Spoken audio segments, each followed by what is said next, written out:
Welcome back after the break. Pakistan में gymnastic की सूरत हाल क्या है ये तो आप जान ही गए हैं, लेकिन जिम्नास्टिक से जुड़े लोग, खासतौर पे वो लोग जो जिम्नास्टिक यहाँ पर करते हैं, खेलते हैं और बिना किसी गर्ज खेलते हैं, उनको जानना बहुत ज़रूरी है और साथ ही उनको अप्रिशिएट करना भी बहुत ज़रूरी है। मेरे साथ मोहम्मद अफ़ान मौजूद हैं जो कि एक सीनियर जिम्नास्ट हैं और उनके पास अचीवमेंट्स तो बहुत है, नेशनली भी कह सकते हैं और पर्सनली भी कह सकते हैं। उन्होंने मेहनत बहुत की है।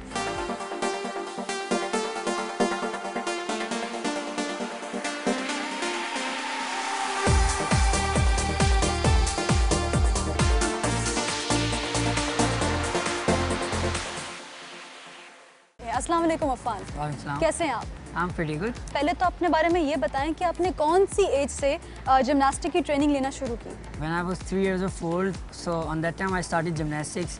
और मेरे कोच मेरे बड़े भाई हैं और बेसिकली मेरे सारे भाई, मेरी फैमिली, मेरे फादर, मेरे ब्रदर्स जितने भी हैं सब जिमनास्ट हैं। तो जब मैं 3 साल का था जब मैंने स्टार्ट की थी जिमनास्टिक यहीं से स्पोर्ट बोर्ड में। अच्छा, ये बड़े मज़े की बात है, आप ये नहीं कह सकते मैंने स्टार्ट की थी, क्योंकि 3 साल का बच्चा कभी नहीं कह सकता मैंने जिमनास्टिक करनी है। आपको कहा गया था, आपसे करवाया गया था? बिल्कुल, क्योंकि मेरे भाई सारे रेगुलरली क्लब आया करते थे, फादर मेरे आते थे क्लब, तो मैं बस उन्हीं के साथ मिलजुल के बैठ के बाइक पे और बस क्लब पहुँच जाया करता था और अपनी जैसी तैसी मैंने करनी होती थी वो मैं करता था यहाँ पे आके जिमनास्टिक। तो बस फिर आहिस्ता आहिस्ता फिर मैंने शुरू की और फिर मैंने स्टार्ट लिया 2001 से चैम्पियनशिप्स में। नेशनल जूनियर चैम्पियनशिप मैंने स्टार्ट की कोयटा में, वो मैंने पार्टिसिपेट किया था उसमें और उसमें फ़र्स्ट टाइम मैंने ब्रॉन्ज मेडल लिया था। ब्रॉन्ज मेडल मेरे लिए बहुत बड़ी बात थी क्योंकि first time that was my entire life और फर्स्ट मेडल मेरा था वो, तो बड़ी खुशी हुई थी। और उसके बाद फिर ईयर बाय ईयर मैं जाता रहा कोयटा और नेशनल जूनियर चैम्पियनशिप में पार्टिसिपेट करता रहा। इसी तरह मैंने 2004 तक पार्टिसिपेट किया और एक दफ़ा मैं नेशनल जूनियर चैम्पियन भी बना और एक दफ़ा मैं सेकंड बेस्ट जिमनास्ट भी हुआ पाकिस्तान का जूनियर।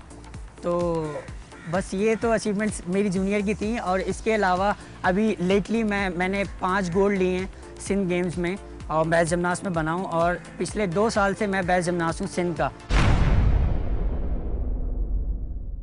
आपने जिमनास्टिक्स को इतना सीरियसली लिया हुआ अपनी लाइफ में, जिमनास्टिक और अपनी स्टूडेंट लाइफ को आप एक साथ लेके किस तरह चलते हैं? And also I would want to know कि आपने अपने फ्यूचर में क्या सोचा हुआ है? मैं ये तो कह ही नहीं सकता कि जिमनास्टिक इज़ माई फ्यूचर, तो बस ये है कि अपनी हॉबी के तौर पे मैं जिमनास्टिक करता हूँ और उसमें रब ने काफ़ी मेडल्स मुझे दे दिए हैं, काफ़ी अचीवमेंट्स मेरी हो गई हैं, तो बस यही बहुत है।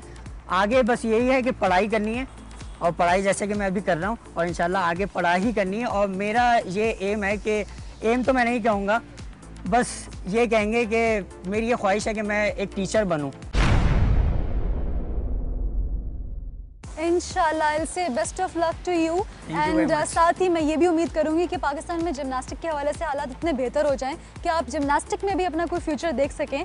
और आई एम श्योर कि आज हमारे प्रोग्राम के थ्रू जितने लोगों ने आपको जाना है, they will be very proud of you and in future you will give him a lot of reasons to be proud of. इंशाल्लाह, thank you so much. You welcome. यहाँ पर हम चलते हैं और बात करते हैं हमारे ऑफिशियल से। इतनी सारी शिकायत हैं, इतनी सारी ज़रूरियात हैं जो ऑफिशियल्स को पूरी करनी चाहिए इन लोगों के लिए, क्यों अब तक कोई इकदाम नहीं लिए गए? अगर लिए गए हैं तो कहाँ लिए गए हैं, कब लिए गए हैं? चलिए ऑफिशियल से बात करके ही जानते हैं। अब हमारे साथ लाइन पर पाकिस्तान जिमनास्टिक एसोसिएशन के प्रेसिडेंट जस्टिस ख्वाजा फारूक साहब मौजूद हैं और इनसे बात करके हम ये जानेंगे कि ऐसी क्या वजूहात हैं कि जिसकी बिना पर पाकिस्तान में जिमनास्टिक को अभी तक वो मेयार नहीं मिला जो इसको मिल जाना चाहिए था। अस्सलाम वालेकुम। जी वालेकुम सलाम।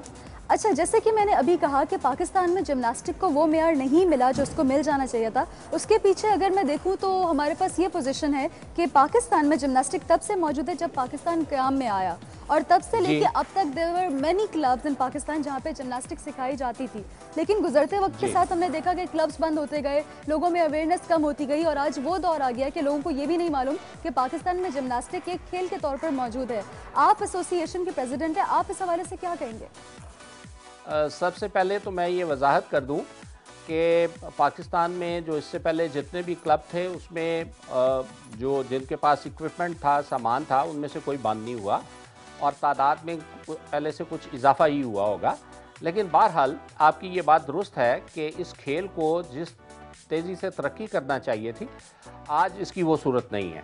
आप ये ज़हन में रखिए कि ये जिमनास्टिक एक ऐसा खेल है कि जिसके लिए सबसे बड़ी बात तो ये है कि ये इंडोर खेल है, और इसके लिए इंडोर हॉल होने बहुत ज़रूरी हैं। अगर आदमी को तरक्की करना है, ज़्यादा अच्छा खेल खेलना है, दुनिया के मुकाबले पे आना है, तो फिर खिलाड़ियों को उस लेवल का जो है इक्विपमेंट और वो इंडोर जो है हॉल वो मुयसर करना ज़्यादा ज़रूरी है। आपने इक्विपमेंट और दूसरी मसाइल के बारे में बात किया जो हमारे यहाँ अवेलेबल नहीं है और इस वजह से पाकिस्तान में जिम्नास्टिक प्रमोट नहीं हो रहा है, तो इन मसाइल को हल कौन करेगा? एसोसिएशन जिम्मेदार नहीं है?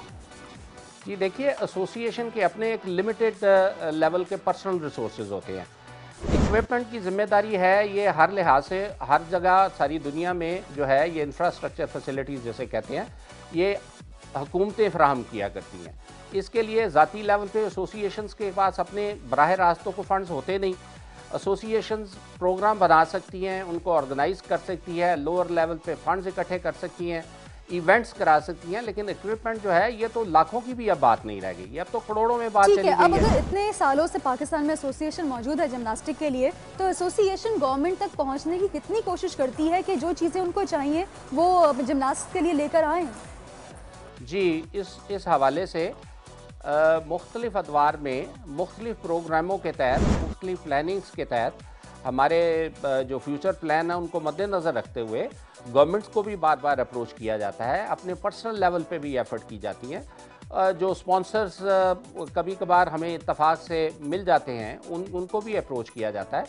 तो बहरहाल इसमें फेडरेशंस की तरफ से या एसोसिएशन की तरफ से एफ़र्ट्स में कमी नहीं होती। ठीक है, मतलब आप सिंपली ये कह रहे हैं कि गवर्नमेंट जो है आपकी रिक्वेस्ट की जानिब रिस्पॉन्ड नहीं कर रही है। वो जो मुख्तस किया हुआ फ़ंड है वो अगर मैं उसे कहूँ कि 62 साल के फ़ंड को आप इकट्ठा करें तो अमेरिका के किसी एक बास्केटबॉल के प्लेयर का जो है 1 साल का फ़ंड उससे ज़्यादा होता है। तो ये तो हमारे रिसोर्सेज की बात है और हमारी प्रायोरिटीज़ की बात है, और प्रायोरिटीज़ में भी कौन सी स्पोर्ट्स जो हैं उनमें प्रायोरिटी होगी। बहुत शुक्रिया आपका। यहाँ पे लेते हैं एक छोटा सा ब्रेक, आप कहीं मत जाइएगा क्योंकि गेम ऑन है।